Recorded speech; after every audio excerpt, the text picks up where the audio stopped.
Good evening, folks. It's Diamond with the Oppenheimer Ranch Project Magnetic Reversal News, bringing you a grand solar minimum update. Saturday, March 16th, around 6:30 p.m. Mountain Time 2024. Iceland has erupted for the fourth time since December, and it is a massive amount of lava in just a few short hours now. We're keeping a close eye on it, what's developing. The berm is preventing the lava from entering the town of Grindavik, so great job there. We also have record hail to report on in Oklahoma. Keep calm, it's boom time. Winter storm warning for 4 states as heavy snow forecast for a March to remember. The National Weather Service has issued weather alerts for 4 states over the weekend, including California, Colorado, New Mexico, and Utah. The full forecast coming in just a minute. As cold air is going to bring lake effect snow showers to Michigan and up to 8 inches in the Upper Peninsula. Winter's not ready to give up on Ontario yet either, as heavy snow is forecast for Canada.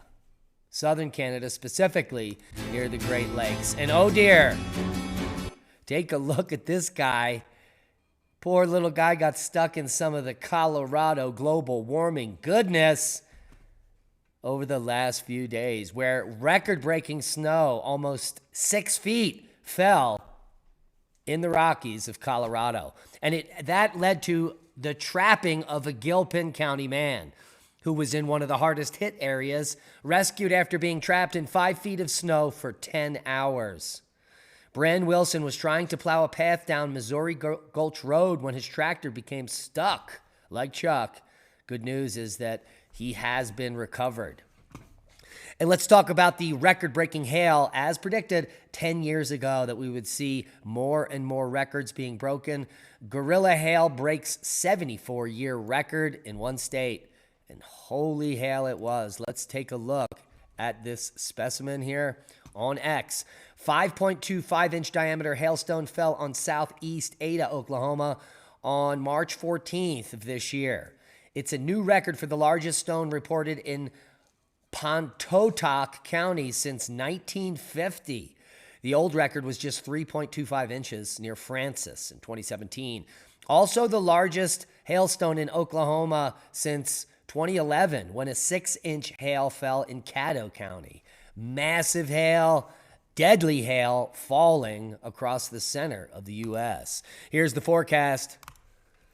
Strong to severe storms in South Texas, lake effect snow downwind of the Great Lakes, and winter storm in the Four Corners region.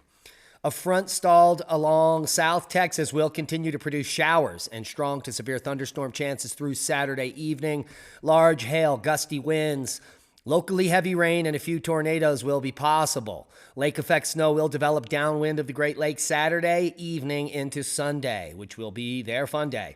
Moderate to heavy snowfall will continue across the central and southern Rockies through Sunday. So let's take a quick look at the GFS model, because I know many of you are wanting to get to that eruption.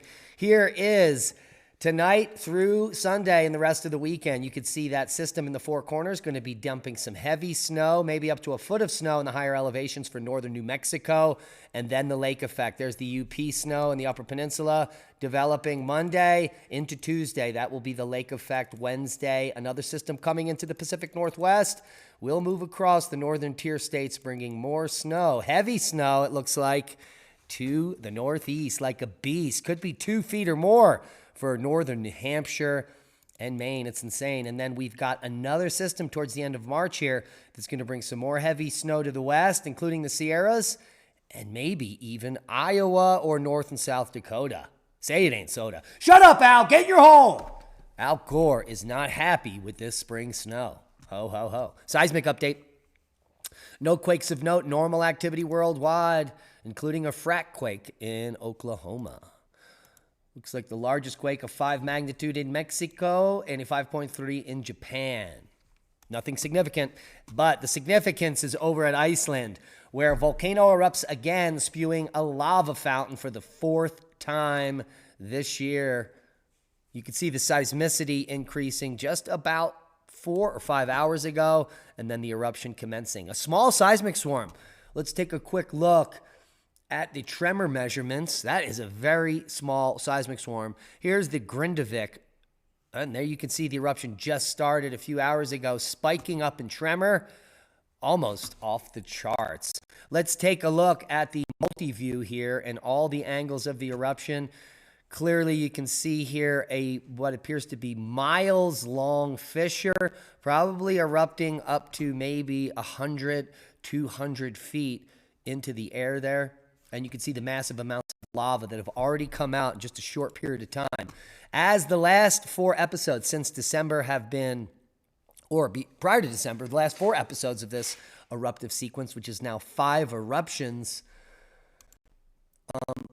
tends to be shorter and shorter lived, each eruption. So this may be over by tomorrow, but massive amounts of lava pouring out on the surface here just north of the town of Grindavik, and a spectacular sight.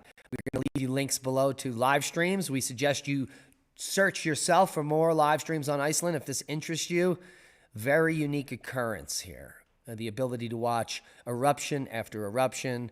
And we predicted this a few days ago, said it's about 3 days out. It just crossed the threshold.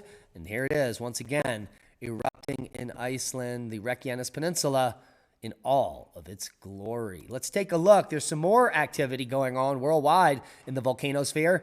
Dukono, Vulcanian-sized explosions persist. Sakurajima to 5,000 feet today. Santoito to 13,000 feet. Fuego to 15. Dukono to 9,000. And the Reykjanes Peninsula volcanic ash advisory due to the ongoing activity. Sakurajima puffing today to 5,000 feet.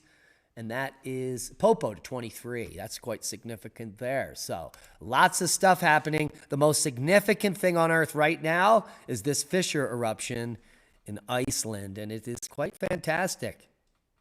And it seems to be ramping up still. So very beginning of the eruption here. And we are glad we can bring it to you. Now, the huge coronal mass ejection from this long-duration solar flare that went off the backside of the sun is absolutely spectacular. And it's good news. It's good that it wasn't Earth-facing, because this could have been a significant one. But the sun has now regenerated some activity after 24 hours of quiet, with a new region just located off the southeast limb, producing moderate M flares today. And now we have maybe 3. So what's going to happen? That spot will come around the limb. The Earth-facing quiet will kick in, and it will not flare anymore. Here is the latest HMI intensity. Let's see if we can see that region. Yes, coming in right here, we can just see that sunspot region and that plage right there. So tomorrow we'll have a better look at what's creating the M flares, but what's currently on the disk is embarrassing for Solar Max. A new study, dark matter does not exist, and the universe is 27 billion years old. See, I told you all, and that's good news for cosmology. We need a paradigm shift like this. The reason the universe has doubled in age is because of the James Webb Space Telescope now seeing 27 billion years back in time. So that kind of destroys the current paradigm of a much younger universe.